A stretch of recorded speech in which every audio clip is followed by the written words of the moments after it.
Mini ಬ್ಲಾಗ್ಗೆ ಸ್ವಾಗತ. ಮ್ಯಾಗೆಲ್ಲ ಓಡಾಡ್ಕೊಂಡು ಬಂದು ಕೆಳಗೆ ನೋಡಿದ್ರೆ ನಮ್ಮ ಮಮ್ಮಿದು ಮತ್ತು ನಮ್ಮ ತಂಗಿದು ಕ್ಲೀನಿಂಗ್ ನಡೆಯಕತ್ತಿತ್ತು. ಕ್ಲೀನಿಂಗ್ ಮುಗಿಸ್ಕೊಂಡು ನಮ್ಮ ತಮ್ಮ ಇಲ್ಲೇ ಜಗಳ ಮಾಡಕತ್ತಿದ್ದು ನೋಡ್ರಿ, ಹಾಲು ತೊಗೊಂಬರಲ್ಲ ಅಂತಂದು ಹೇಳಿ ಮುಂಜಾನೆ ಜಗಳ ಮಾಡಕತ್ತಿದ್ದ.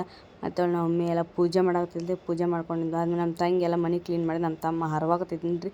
ಮತ್ತು ಇವತ್ತು ಲೇಟ್ ಆಗತ್ತಂತಂದು ಹೇಳಿ ಲಗು ರೆಡಿ ಆಗತ್ತಿದ್ನಿ. ನಾನು ರೆಡಿ ಆದಮೇಲೆ ನಮ್ಮ ತಂಗಿ ಊಟ ಮಾಡಿಕೊಡ್ತಾಳೆ ಅಂತಂದು ಹೇಳಿ ಕಾಯಾಕತ್ತಿದ್ನೆ. ಆದ್ರೆ ಆಕೆ ಬರೀ ಫೋನ ನೋಡಕತ್ತಿದ್ಲು. ನಮ್ಮ ಮಮ್ಮಿಗೆ ನಿಲ್ಕೊಲ್ಲ ಅಂತಂದು ಹೇಳಿ ಸ್ಟೂಲ್ ಇಟ್ಕೊಂಡು ಪೂಜೆ ಎಲ್ಲ ಮುಗಿಸ್ಕೊಂಡಿದ್ದಾದ್ಮೇಲೆ ರಂಗೋಲಿ ಎಲ್ಲ ನೋಡಿಕೊಂಡು ಲೇಟ್ ಆಗತ್ತಂತ ಕೆಲ್ಸಕ್ಕೆ ಹೊಂಟು ದಾರ್ಯಾಗ ನೆನಪಾತ ನನ್ನ ಕೈಯಾಗ ಏನು ಹಾಕ್ಕೊಂಡೇ ಇಲ್ಲ ಅಂತಂದರೆ ಮತ್ತು ರಾಯಲ್ ಮಾರ್ಟ್ ಬಂತು. ಮಧ್ಯಾಹ್ನ ಊಟ ಮೊಸರು ಬಜ್ಜಿ ಮತ್ತು ಪಲಾವ್ ಆಗಿತ್ತು. ತಟ್ಟೆ ಎಲ್ಲ ತೊಳ್ಕೊಂಡಿದ್ದಾದ್ಮೇಲೆ ಸ್ವಲ್ಪ ಬ್ರೇಕ್ ಇತ್ತು. ಬ್ರೇಕ್ನಾಗೆಲ್ಲ ಓಡಾಡ್ಕೊಂಡಿದ್ದಾದ್ಮೇಲೆ ನೈಟ್ ಆತ್ರಿ. ನೈಟ್ ಆದ್ಮ್ಯಾಗ ನನ್ನ ಕೆಲಸ ಮುಗೀತು ಅಂತಂದೇಳಿ ರೋಡ್ನಾಗ ಹೊಂಟಿದ್ದೆ. ಮಸ್ತ್ ಮಳೆ ಆಗ್ಬಿಟ್ಟಿತ್ತು ರೀ ಎಲ್ಲ ಕಡೆನೂ. ಮತ್ತು ಮನೆಗೆ ಬಂದು ಟೈಲರ್ ಅಂಗಡಿ ಕೆಲಸ ಇತ್ತು. ಟೈಲರ್ ಅಂಗಡಿಗೆ ಹೋಗ್ಬಿಟ್ಟು ಬಂದ್ಮೇಲೆ ನಮ್ಮ ಮನೆಯಾಗ ಇನ್ನೂ ಪೂಜೆ ನಡೆಯಕತ್ತಿತ್ತು. ಮತ್ತು ಸಂಜೆ ಮುಂದೆ ಪೂಜೆ ಇತ್ತು ರೀ ನಮ್ಮ ಮನ್ಯಾಗ. ಪೂಜೆ ಎಲ್ಲ ಮುಗಿಸ್ಕೊಂಡಿದ್ದಾದ್ಮೇಲೆ ನಮ್ಮ ಮನ್ಯಾಗ ಬೋಂಡ ತೊಗೊಂಬಂದಿದ್ರಿ. ಬೋಂಡ ತಿಂದು ಮತ್ತು ನಮ್ಮ ಮಮ್ಮಿಗೆ ಊಟ ಮಾಡುವಾಗ ಆರತಿ ಕೊಟ್ಟರೆ ಆರತಿ ತೊಗೊಂಡು ಊಟ ಮಾಡಿ ಮಲ್ಕೊಂಡೆ. ಇವತ್ತಾಗಿತ್ತು ನನ್ನ ಮಿನಿ ಬ್ಲಾಗ್.